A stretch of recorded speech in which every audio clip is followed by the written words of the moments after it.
Assalamualaikum warahmatullahi wabarakatuh. Wilujeng tepang deui baraya Kang Has di mana wae ayana.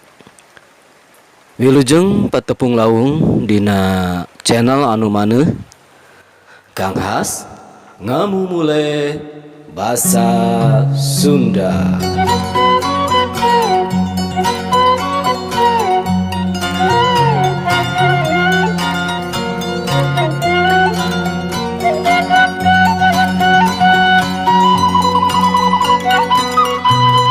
Dina ieu waktos insyaallah Kang Has seja midangkeun hiji cariyos basa Sunda anu bade didugikeun ku Hilda Siti Hamidah.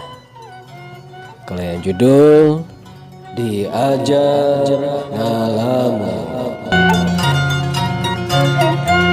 Wilujeng ngaraoskeun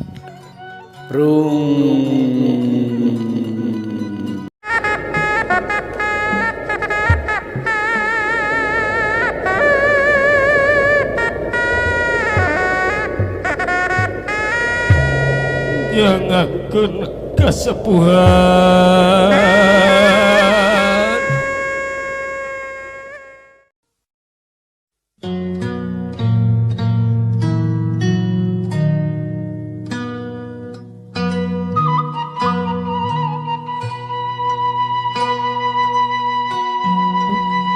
Hese hayang ngaronjatkeun pangajaran basa Sunda kanonoman mah sagala tarekah geus dilakonan hampir taya hasilna. Paling alus barudak daek ngaregepkeun eta ge tara aya tapakna. Lolobana ukur jadi pendengar setia.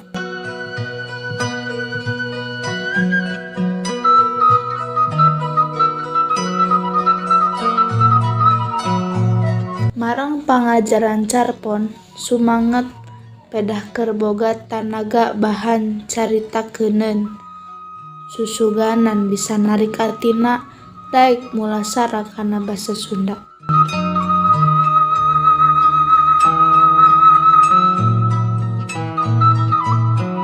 Ibu rek curhat keun wae cekeng bari nangtung hareupeun kelas. Mangga Bu, saur Manu. Ngadengi istilah curhat mah barudak tingkorejat tina kanahnaina.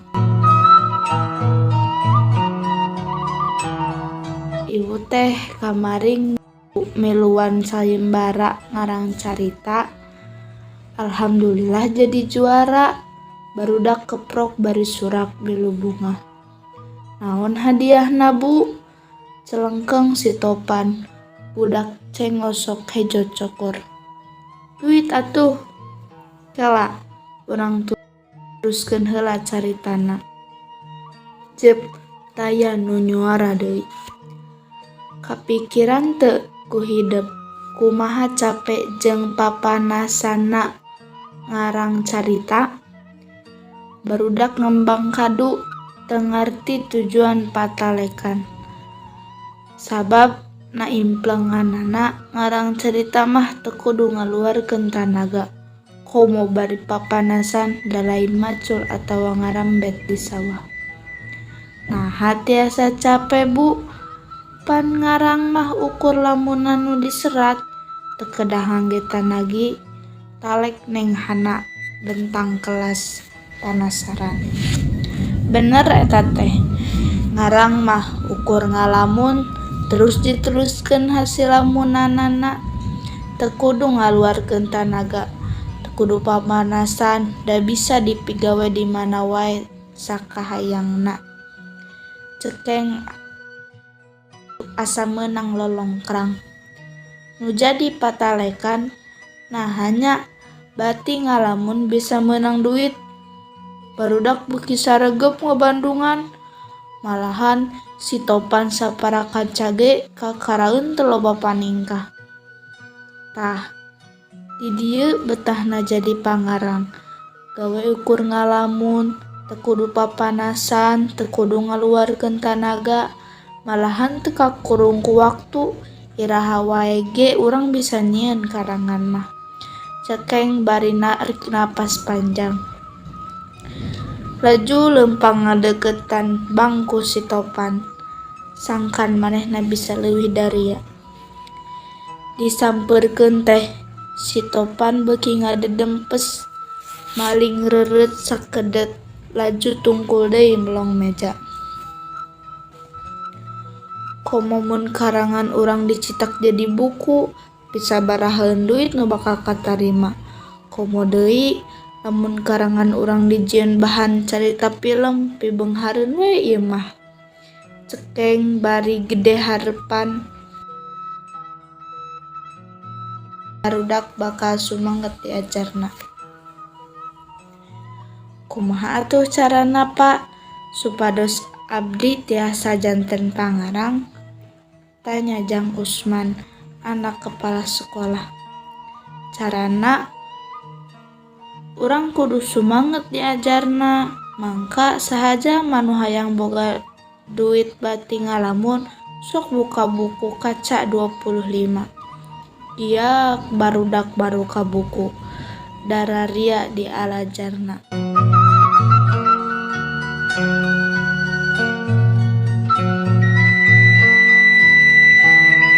Cag baraya sakitu carios diajar ngalamun anu disuarakeun ku Hilda Siti Hamidah, siswi kelas 8 SMP Islam Al Khairiyah Cibatu, Garut.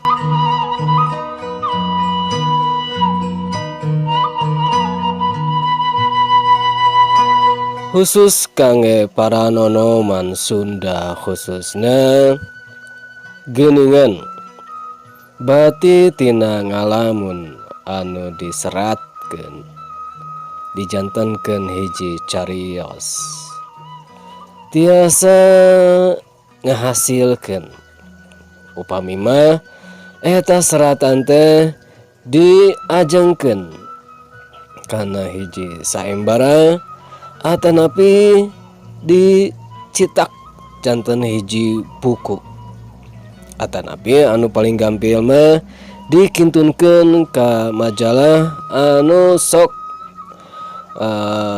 ngamuat carios. Kumargi kitu ieu hiji lolongkrang di mangsa kapayuna kangge milarian artos. Sumangga sumangat diajar sadayana teu kedah asa-asa. Da milarian artos mah teu kedah macul wae, teu kedah ngarambet wae, atanapi naon wae anu ngaluarkeun tanagi. Sokomo bari kawengku ku waktu sareng aturan pausahaan.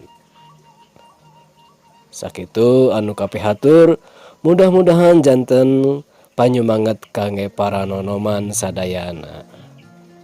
Kalayan dipungkas, wassalamualaikum warahmatullahi wabarakatuh.